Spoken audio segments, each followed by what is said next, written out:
Olá, salmista, seja muito bem-vindo para mais um resumo aqui de aula.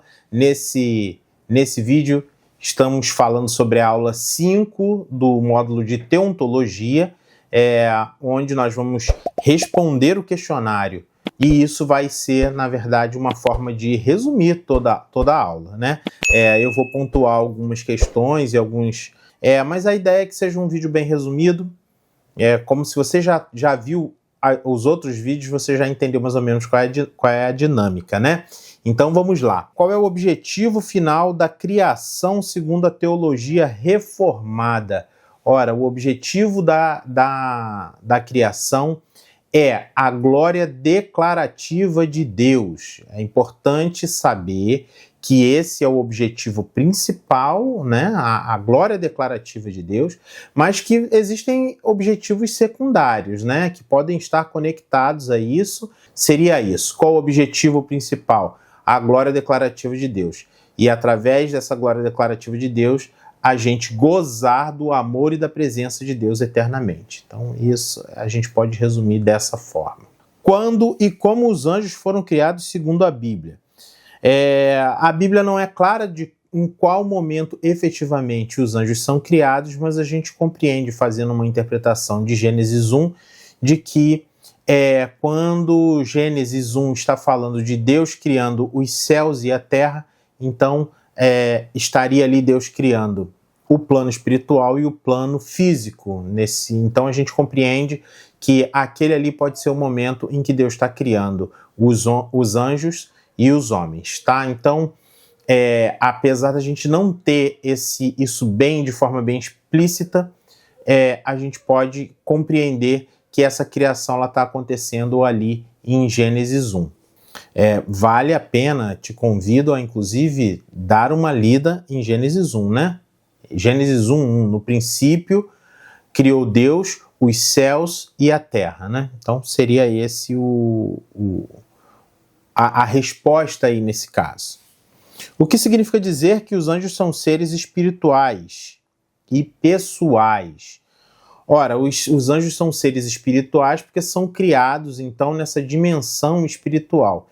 Mas eles são pessoais porque são dotados de inteligência, de vontade, né, nesse sentido de juízo, de capacidade moral. Então os anjos são capazes de pensar, de inferir, são seres inteligentes, racionais e morais. Então os anjos eles podem escolher, eles também fazem escolhas, né? E quando a gente vai ver aqui mais adiante, com a queda, por exemplo, com a rebelião de Lúcifer, justamente o que está acontecendo aí? Alguns anjos são convencidos, né? Tem uma ideia implantada aí na sua mente e eles tomam uma decisão, tomam um partido, né? A gente viu nas aulas acerca de como os anjos e de qual a função dos anjos, né? Eles são mensageiros, e sendo mensageiros não é só ele não é como um robô, né, como um androide, que é uma máquina, né, que Deus dá uma diretriz, ele vai lá e executa aquilo sem pensar, sem refletir a respeito. Então os anjos eles têm essa capacidade de executar ordens, mas também de refletir sobre essas ordens e decidir e vamos dizer assim, eles têm uma capacidade criativa nesse sentido, né? Pensando do ponto de vista intelecto-cognitivo, né? Então é importante a gente ter essa visão. Então quando a gente está falando dos anjos serem seres pessoais, é porque cada um possui uma personalidade e capacidade intelecto-mental, né? Eles têm intelecto, tá? Então isso fazem deles seres únicos, assim como os seres humanos, cada anjo é um ser único. Ele possui uma individualidade, uma personalidade, ou seja, é um ser pessoal. O que causou a queda de Satanás e de seus anjos? Ora, o que causa a queda de Satanás é o orgulho. O que a gente vai ler, por exemplo, em Ezequiel, né, a profecia, uma profecia que a gente atribui ao que teria levado Lúcifer a cair, a sua queda. Então, ele é um ser muito inteligente, fazia parte ali da guarda celestial, da guarda real, né? Então, os anjos que fazem parte do que estão mais próximo do trono de Deus, né? Provavelmente, isso também não é claro, mas dada a menção que é feita nos textos, ele provavelmente era um querubim ou um serafim, então realmente um ser ali que estava o mais próximo possível do trono de Deus.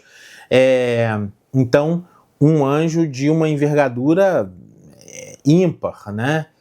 Mas ele se ensoberbece com a sua própria sabedoria, com a sua própria beleza, com a sua própria formosura. Então, devido ao orgulho, Lúcifer, então, ele cai.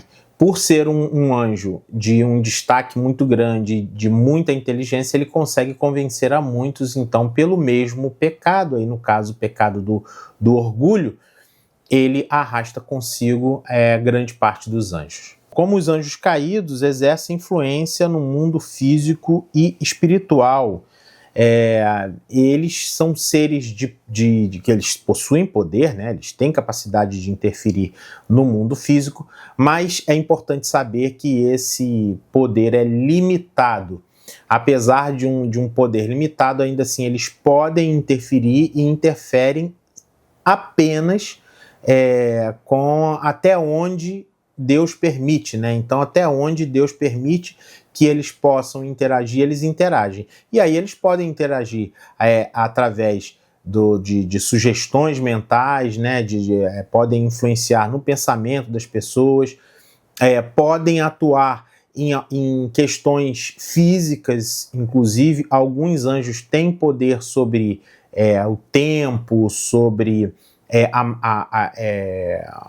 questões climáticas, né? Podem influir em questões climáticas, sugestões de pensamento, e em casos mais extremos e específicos, inclusive possuir o corpo de algumas pessoas, quando há, como eu estou dizendo, quando há, primeiro, permissão de Deus para que isso ocorra, e segundo, a pessoa aí afetada, ela também de certa forma, permite que aquilo ocorra através de alguns comportamentos,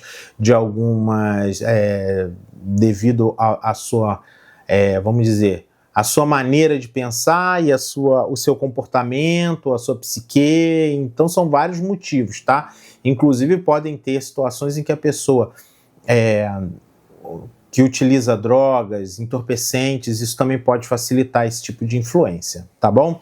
Mas eles podem, então, interferir no plano físico de várias maneiras diferentes, mas de forma sempre limitada. E isso sempre de acordo com até onde Deus permite que essa influência ocorra.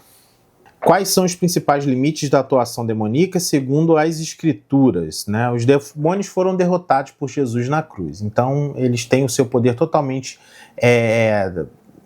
limitado.